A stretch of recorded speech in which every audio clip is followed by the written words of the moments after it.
Solo levelling season 3 के एक और एपिसोड में आप सभी का स्वागत है। लास्ट एपिसोड में हमने देखा था जापान क्राइसिस आर्क, जहां पर जिनवू की टक्कर हुई थी the monarch of the beginning से, जिसका नाम है लेजिया। उससे जिनवू को बहुत सारी इंफॉर्मेशन मिली थी अबाउट रूलर्स, अबाउट मोनार्क्स। वो सारी इंफॉर्मेशन कलेक्ट करने के बाद जिनवू ने उसे भी खत्म कर दिया। यानी अब 9 मोनार्क्स में से एक मोनार्क इस दुनिया से मिट चुका है, पूरे जापान को जिसने अकेले अपने दम पर बचा लिया। इसके बाद हम पहुंचे यूएस, जहां national level Hunter Christopher red नजर आया। उससे मिलने आई थी सेलनर। उसने सीधा वार्निंग दी कि उसकी जान खतरे में है, लेकिन रेड ने इस बात को हल्के में लिया, बल्कि उल्टा ही बोला कि अगर नेशनल लेवल हंटर की जान खतरे में है तो उसे बचाएगा कौन। इस पर सेलनर ने जो जवाब दिया वो शॉकिंग था, जिनवू तुम्हें बचा सकता है। इसके बाद सीन चेंज हुआ और हमने देखा जिन्हो के डैड को, जो इटर्नल स्लम्बर से जाग चुके थे। जिन्हो के बर्थडे गिफ्ट के लिए जिनवू ने एलिक्सर ऑफ लाइफ पिलाकर पूरी तरह ठीक कर दिया। फिर सीन शिफ्ट हुआ जापान से लौटते हुए जिनवू पर, जहां उसके बगल में एडम व्हाइट बैठा था। एडम ने उसे एक फोटो दिखाई जो किसी और की नहीं बल्कि जिन्हो के डैड की थी। तो लास्ट एपिसोड में ये सब कुछ हो चुका था और आज की इस वीडियो में हम आगे की कहानी जानने वाले हैं। लेकिन वीडियो शुरू करने से पहले एक जरूरी बात, अगर सोलो लेवलिंग सीजन 3 के लास्ट 9 एपिसोड्स तुमने मिस कर दिए हैं तो मेक श्योर वो 9 एपिसोड्स तुम देख लो। उनका लिंक नीचे डिस्क्रिप्शन में दिया गया है। पहले वो 9 एपिसोड्स कंप्लीट करो, उसके बाद ये वाला वीडियो एंजॉय करो। और हाँ, तुम में से बहुत सारे लोग वीडियो देखकर निकल जाते हो लेकिन सब्सक्राइब नहीं करते। सो अगर तुम भी उनमें से हो तो प्लीज मेक इट श्योर कि सब्सक्राइब जरूर करो। ये सीरीज पूरी तुम्हारे लिए है और अगर ऑलरेडी सब्सक्राइब कर रखा है तो thank you so much. Episode की शुरुआत होती है जहां जिनवू और एडम व्हाइट एक दूसरे से बात कर रहे होते हैं। तभी एडम व्हाइट बोलता है कि उसके अंदर से जो माना आ रहा है ये किसी बीस्ट का मना है और इसने हमारे एक एस रैंक हंटर पर भी अटैक किया है। उसे वो पुराना सीन याद आता है जब फेडरल ब्यूरो के हेडक्वार्टर में उसके पिता का सामना वोंग डोंगसू से हुआ था, जहां उसके पिता ने एक मैसिव एक्सप्लोजन किया था, जिसके बाद वोंग डोंगसू हॉस्पिटल में भर्ती हो गया था। एडम ने ये सारी बातें सीधे जिनू से कही और ये भी बताया कि अब पूरी दुनिया इस केस के बारे में बात कर रही है। जिनू ने धीरे से पूछा, क्या तुम ये कहना चाहते हो कि इन सबके पीछे मेरे पिता का हाथ है? एडम ने सिर झुका लिया। हम लोग छुप छुप के उनकी तलाश कर रहे थे, मगर तब से आज तक उनका कोई भी सुराग नहीं मिला। वो जैसे गायब हो गए हो। मुझे पता है ये सब सुनना तुम्हारे लिए कितना मुश्किल है। आखिर वो तुम्हारे पिता है, पर लोग उन्हें क्राइम सस्पेक्ट क्यों कह रहे हैं, इसकी भी एक वजह है। जिनू की नजरें झुक गई। तो फिर तुमने ये फोटो मुझे क्यों दिखाई? एडम व्हाइट गहरी सांस लेकर बोला, क्योंकि अमेरिका में जो अपकमिंग इंटरनेशनल गिल्ड कॉन्फ्रेंस है, वहां इस मुद्दे को पूरी दुनिया के सामने उठाया जाएगा। सारी बड़ी कंट्रीज, उनके टॉप गिल्ड्स सब यूएस में एक साथ होंगे और federal bureau of hunters plan कर रहा है कि इस बंदे पर रेड अलर्ट जारी कर दे, क्योंकि अब तक जो भी इन्वेस्टिगेशन हमने की थी वो सीक्रेट थी। पर अब ये बात पूरी दुनिया के सामने आ जाएगी। जिनू कुछ नहीं बोलता, बस सुनता रहता है। एडम की आवाज में गंभीरता थी। क्रिस्टोफर रीड, अमेरिका का नेशनल लेवल हंटर, उसकी डेथ के बाद अब यूएस कुछ भी करेगा उस कल्प्रिट को पकड़ने के लिए। और तुम जानते हो मैं ब्यूरो का मेंबर हूं।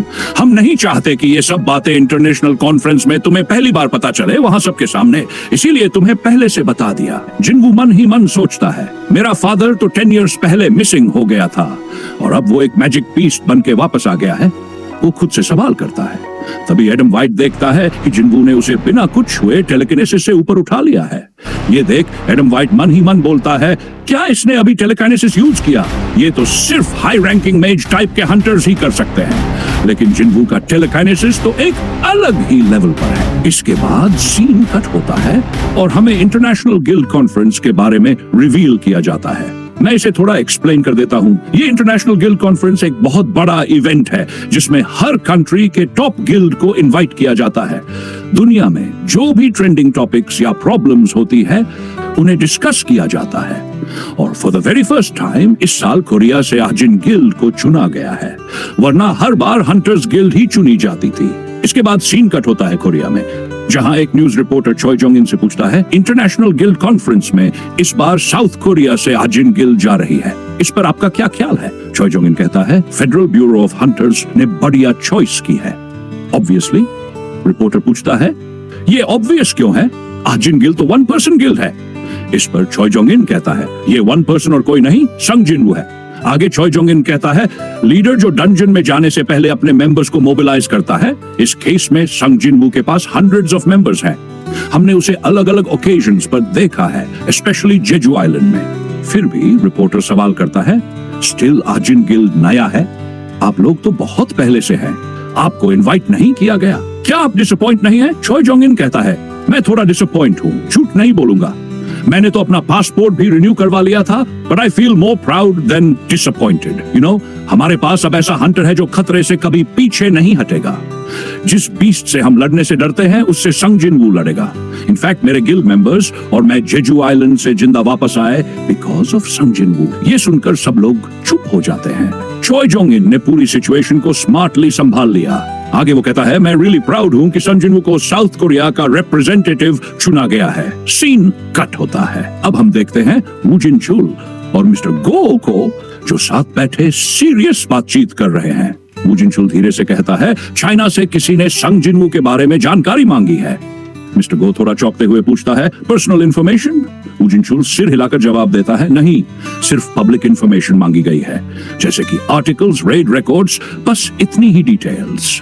ये सुनकर मिस्टर गो के चेहरे पर हैरानी छा जाती है। वो धीरे से सोचते हुए बोलता है, अचानक से संग जिनवू में इतनी क्यूरियोसिटी क्यों, जबकि हमने पहले ही साफ कर दिया था कि जिनवू कोई भी फॉरेन ऑफर एक्सेप्ट नहीं करेगा। वू जिन चुल गहरी सांस लेकर कहता है, ये रिक्वेस्ट चाइनीज गवर्नमेंट की तरफ से नहीं आई है, बल्कि ये एक इंडिविजुअल की तरफ से है। मिस्टर गो की आंखें फैल जाती है। इंडिविजुअल? वो हैरानी से पूछता है।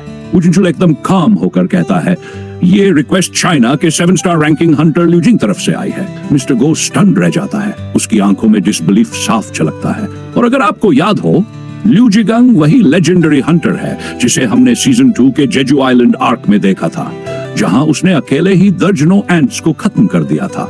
उसकी ताकत का अंदाजा सिर्फ वही लोग लगा सकते हैं जिन्होंने उसकी लड़ाई देखी हो। और इसी के साथ पिछले एपिसोड में हमने देखा था कि एक जायंट भागकर चाइना शोर की तरफ चला गया था, उसे भी ल्यू जिगंग ने अकेले डिफीट कर दिया था। अब आगे हमें एक इंटरेस्टिंग डिटेल पता चलती है। चाइना बाकी देशों की तरह अपने हंटर्स को ए रैंक ऐसी रैंकिंग सिस्टम से नहीं नापता। वहां का सिस्टम बिल्कुल अलग है। वहां हंटर्स को स्टार्स दिए जाते हैं और चाइना के हाईएस्ट लेवल हंटर्स को 5 स्टार रैंक मिलता है। लेकिन पूरी चाइनीज हंटर हिस्ट्री में सिर्फ एक हंटर ऐसा है जिसे 7 स्टार का टाइटल दिया गया है। इकलौता 7 स्टार हंटर, अनमैच्ड पावर का सिंबल। अब सीन में हम फिर से मिस्टर गो और वू जिन चुल को देखते हैं। मिस्टर गो थोड़ा हैरान होकर बोलता है, सडनली उसके ऊपर इंटरेस्ट क्यों दिखा रहा है? वू जिन चुल शांत एक्सप्रेशन के साथ काम होकर कहता है, उसने एक जायंट को डिफीट किया जो भाग के शोर में आ चुका था। वहां पर उसको डिफीट करने के बाद ल्यू जिगंग को लग रहा है कि जिस तरह से उसने उस जायंट को हैंडल किया, संग जिनवू ने बाकी सभी जायंट्स को भी उसी तरह सोलो हैंडल किया होगा। शायद इसलिए वो जिनवू के बारे में इंफॉर्मेशन चाहता है। मिस्टर गो मन ही मन बोलने लगता है, स्ट्रॉन्ग इंसान ही दूसरे स्ट्रॉन्ग इंसान को पहचान सकता है। मिस्टर गो कहते हैं कि उनकी रिक्वेस्ट को डिनाई कर दो और उन्हें सिर्फ सरफेस लेवल इंफॉर्मेशन दी जाए। अब सीन शिफ्ट होता है यूनाइटेड स्टेट्स में। थॉमस एंड्रे की असिस्टेंट लॉरा सॉफ्टली बोलती है, कल ही संग जिनवू यहाँ पहुंचने वाला है। थॉमस एंड्रे हल्की सी मुस्कान के साथ कहता है, टाइम रियली फ्लाइज। तभी डोर खुलता है। एक आदमी अंदर आता है और बोलता है, क्या आपने मुझे बुलाया? थॉमस एंड्रे उसे अपनी ओर बुलाते हुए कहता है, कम इन, मैंने तुम्हें बुलाया है। तुम्हारे साथ एक इम्पोर्टेंट टॉपिक डिस्कस करना है। मैं बातों को घुमा फिरा के नहीं कहूंगा, मैं सीधे बोलूंगा। जिनवू के साथ कोई प्रॉब्लम मत लेना। ये शब्द वो वांग डोंगसू को कह रहा था, उसी हंटर को जिसने अपने बड़े भाई की मौत देखी थी। थॉमस एंड्रे फिर कहता है, मुझे सब पता है तुम्हारे भाई के साथ जो हुआ, और मुझे ये भी पता है कि तुम अब जिनवू को सस्पिशियस नजरों से देख रहे हो। तुम्हें अंदर ही अंदर बहुत क्यूरियोसिटी है जानने की कि आखिर क्या हुआ था जिनवू और तुम्हारे भाई के बीच। बट स्टिल जिनवू से पंगा मत लेना। डोंगसू कुछ कहने ही वाला था, लेकिन उसकी बात पूरी होने से पहले ही थॉमस एंड्रे का इंटेंस ऑरा रिलीज होता है। हवा भारी हो जाती है। डोंगसू डर जाता है। थॉमस अपनी उंगली उसकी ओर करके कहता है, मुझे याद नहीं आ रहा कब मैंने तुम्हें बोलने की परमिशन दी थी। डोंगसू के चेहरे से सारा रंग उड़ गया था। लोरा मन ही मन सोचती है, दुनिया में बहुत कम लोग हैं जो ऐसे हंटर्स को थ्रेटन कर सकते हैं। थॉमस सच में इंप्रेसिव है। डोंगसू भी थॉमस एंड्रे की तरह ही अग्रेसिव है जब बात टारगेट को हंट करने की आती है। थॉमस एंड्रे डोंगसू के कंधे पर हाथ रखते हुए सॉफ्टली कहता है, जिनवू के साथ कोई ट्रबल मत लेना। बेटर होगा तुम कहीं वेकेशन पर चले जाओ, थोड़ा घूम आओ। टोंगसू कुछ नहीं बोलता है। सो व्हाट डू यू से? मैंने जो रिक्वेस्ट की है वो मानोगे या नहीं? टोंगसू फाइनली धीरे से कहता है ओके फाइन। और वहां पर थॉमस एंड्रे बोलता है अभी तुम जा सकते हो।